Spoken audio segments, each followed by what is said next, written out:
po ba ang CryptoTab? Ang CryptoTab po, ito po ay isang browser.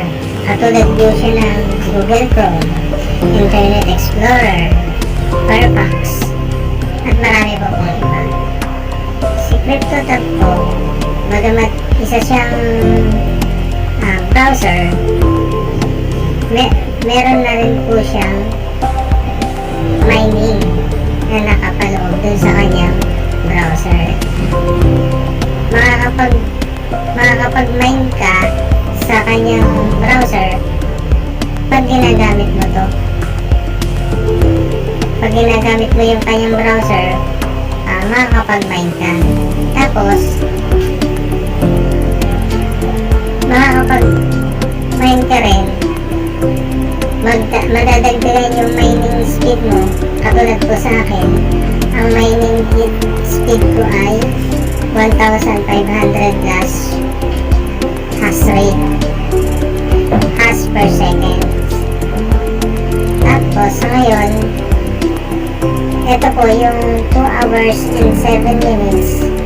Yan po yung timer. In every 3 hours, i-enable mo lang yan para makapag-mine ka. Tapos sa ngayon po,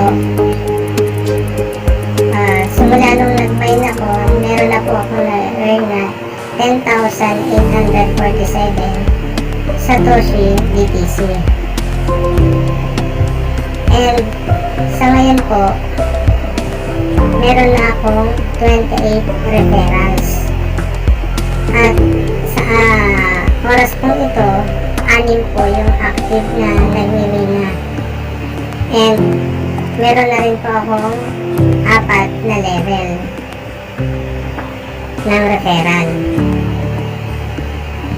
Masasabi ko kung legit po ito dahil nakapag payout na rin po ako. Nakapag cash out po ako sa aking coins.ph. Kaya masasabi ko rin pong legit itong CryptoTab. Ito po yung aking mining history, payment history. Ito po noong January 26, 2021, nag-payout po ako ng 1,819 Satoshi BTC.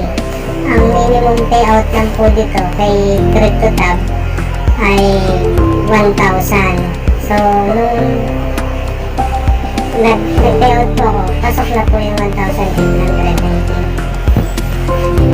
So, kaya kung gusto nyo rin pong mag-earn, guys,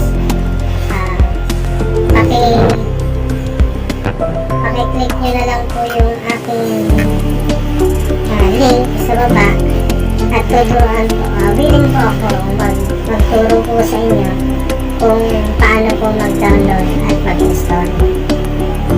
Pwede ko po kayong tulungan sa bagay nyo. So, kaya guys, kung may natutunan po kayo dito po sa aking video, paki-like